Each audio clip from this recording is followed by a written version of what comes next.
Zoti Celibashi, Partia Demokratike ka denoncuar ditën e sotme, madje edhe me pamje filmike, se është aplikuar fenomeni i trenit bullgar në Elbasan, ku është marrë një fletë votuar nga jashtë, plotësuar dhe më pas është futur brenda në kuti.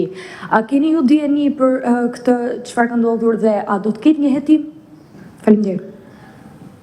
Jo, nuk kemi djeni, nuk në është bërë me dje, por ajo çfarë mund të them pa hezitim është që rasti do duhet të hetohet, të verifikohet nga organet e procedimit penal.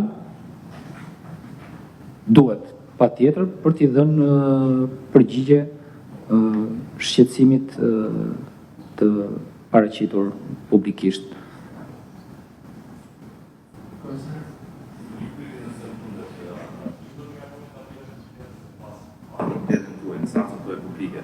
A i ka miratuar komisionerët e Partisë Demokratike në KZAZ të apirat të tjetëse të rezultatit për çdo zonë zgjedhore?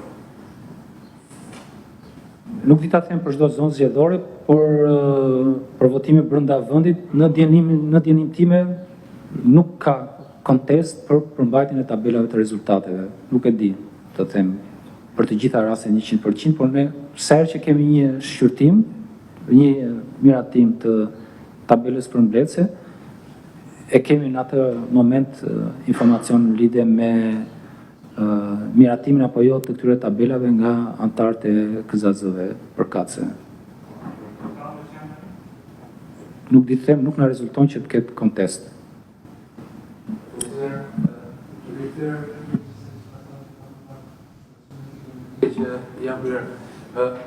A ka pasur momente kur jo thjesht nuk ka funksionuar në aplikacione, por momente të cilat mund të lënë të dyshohet se mund të ketë pasjell problematik nga ato sumet kibernetike.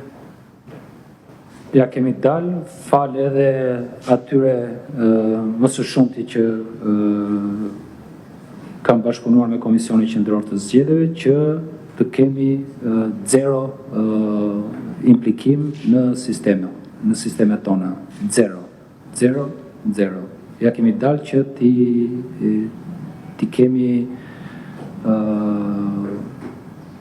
ti smbrapsim, po përdor këtë term se s'mo vjen gjë tjetër në mendje, të gjitha këto sulme, qoftë në rastin e Perit po se po, i cili ka ofruar një siguri të plot nga çdo pikpamje dhe përfaqëson një produkt teknik të standardit më të lartë, por edhe aplikacionet e tjera të Komisionit Qendror të Zgjedhjeve, përfshi dhe faqen, përfshi dhe modulin e transmetimit të rezultateve.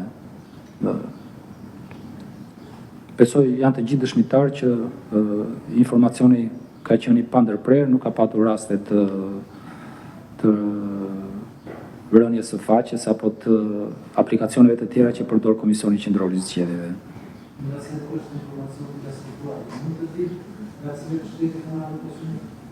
Këtë për momentin nuk e kam, po mund t'ja bëjmë publik nëse nuk cënojmë ndonjë normë që lidhet me hetimin apo me procedimi penal. Po numrat këto ishin.